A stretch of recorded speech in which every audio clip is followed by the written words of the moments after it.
Hello po mga ma'am sir, welcome back again sa aking YT channel. So ngayon dadako tayo sa episode 3 ng video natin about Involve Asia. So sa mga nagtatanong, kasi maraming mga nag-i-inquire, nag-message sa atin na paano daw mag-set up ng payment details dito kay Involve Asia. Naku mga ma'am sir, sobrang dali lang mag-set up ng payment details dito kay Involve Asia. So meron tayong naka-prepared na video tutorial para dyan, para hindi na po kayo mahirapan. So, makikita nyo dito sa taas, fill in your payment details. So, update details lang. Bali, ito po yung lalabas. Makikita nyo, meron sa gilid na nakalagay edit. Click nyo yan, and then ito yung lalabas. Mamimili kayo kung alin yung prefer ninyo, PayPal ba or wire transfer. Sa akin po kasi is wire transfer yung aking gagamitin. So, ayan, payout currency. So, mamimili kayo, Philippine peso ang pipiliin natin. And then sa baba, makikita ninyo is yung bank information.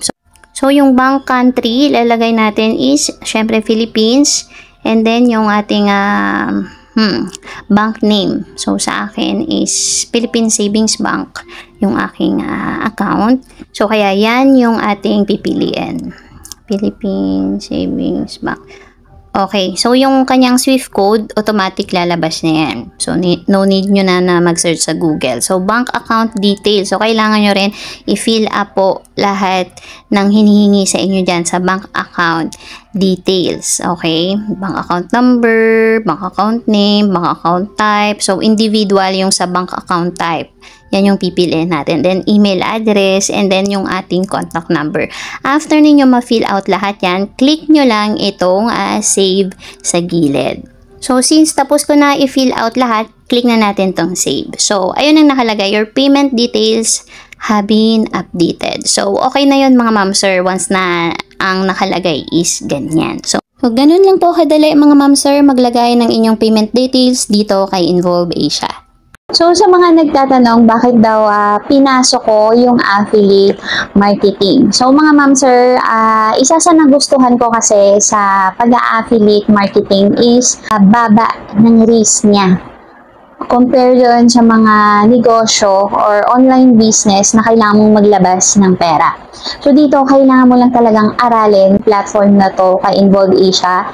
Paano siya mag-work? Paano ka kikita dito sa affiliate marketing under Involve Asia? Kailangan mo talagang aralin, kailangan mo mag-research, kailangan yung mag-effort.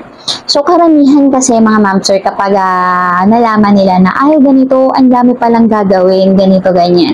So, kailangan mo pa palang mag-marketing yan.